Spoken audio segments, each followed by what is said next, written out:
Hello everyone, Dan here from the Next Issue Podcast. Today's video is a review for Swamp Thing Green Hell #1 from DC Comics. This is a book coming out from the DC Black Label, and we had heard little things about this book, but it's interesting to have Jeff Lemire writing Swamp Thing. I think Jeff Lemire is he's a really good author when it comes to approaching some of these more obscure characters, so I'm definitely interested in seeing his take, and then also the team that he's bringing with him on this adventure. I think is going to be great. So here on the screen you can see the original cover by Doug Mahnke, and also the cover by Christian Ward and Francisco Francavilla, who both have amazing takes. I don't know how I'm gonna pick which cover I pick up at the store. The Francavilla cover is a 1 in 25, so that one may be a little more expensive.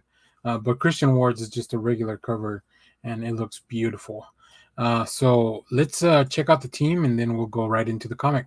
So this book is written by Jeff Lemire with art by Doug Mahnke, David Barone on colors, and Steve Wands on letters. And a little bit about this book, if you haven't really heard anything about it. So the Earth is all but done. The last remnants of humanity cling to a mountaintop island lost in the endless floodwater. The parliaments of the Green, the Red, and the Rot all agree it's time to wipe the slate clean and start the cycle of life all over again. And to do so, they've united their powers to summon an avatar, one of the most horrific monsters to ever stalk the surface of this forsaken planet. Against a creature like that, there can be no fighting back unless you have a soldier who understands the enemy. Someone who has used those tactics before, somebody like Alec Holland. Of course, it would help if Alec Holland wasn't dead. So it looks like Alec Holland's been dead for decades.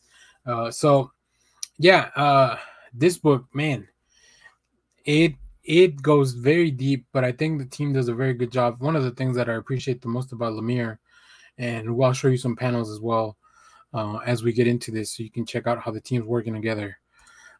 It's just these quiet character moments.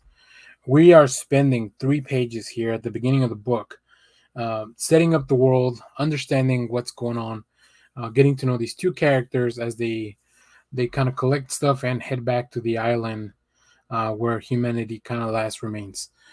So just with this, Doug Mahnke is able to just set the pace here, and I just love the conversation, because conversations like this could be pretty boring, but the fact that stuff's happening, they drop little hints of, like, little things that you can see, introducing objects, like how they apply in the world, and we can see that things are valuable because it's the end of the world. So when he picks up this golf club, it also kind of gives us an idea of how long it's been since the end of the world, or whatever may have happened. So yeah, it's just really a really great approach. Like I said, I think Jeff Lemire is a super talented writer that has all these really interesting stories in his head.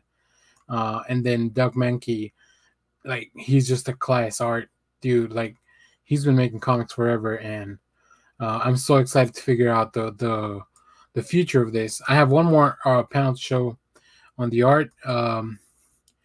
This is just as they head back to the island, but the rest of the book, I don't really want to get into too many spoilers, but I think hearing and understanding the conversation that the parliaments of the Green, the Red, and the Rot have. So the green, and this is just a little bit of setup if you are not familiar with Swamp Thing and the mythology of the parliaments, because that can definitely be something that not everybody has heard of. So the Green controls all vegetation on the planet. The Red is all living. It's all living organisms, as far as like animals. When it comes to animals, or bugs, all that stuff. So anything that's alive that's not vegetation. And then the Rot is death. So they all kind of work in conjunction together, and they pick avatars, or they pick their own people to kind of carry out their will. We've seen a few of those. We've seen in the past, like I mentioned, Alec Holland has been the avatar of the Green, Swamp Thing. We know Animal Man has a connection with the Red because he talks to animals and stuff like that. And then we know that Solomon Grundy at one point was an avatar of the Rot, as he is an undead. So yeah, it's a lot of really interesting stuff. that Swamp Thing has a really, really extensive mythology, just from all the people that have put their own little signature touch on the character. So I await to see what Lemire adds to that mythology, and kind of how the story resolves. So yeah, so make sure to pick this up on sale now as you watch this video. Unless you want to wait till the collection's done, I think this will be a hell of a collected item. So Black Label is very good at putting these hardcovers together once their books are done. So, but I really recommend you check this out. So thanks for watching, everyone. Remember to share, like, subscribe, hit the bell so you know when we go live. We have more comic reviews, movie reviews. We recently did a ranking of all the projects from the MCU that were released in 2021. So yeah, thanks for watching, everyone. Bye-bye.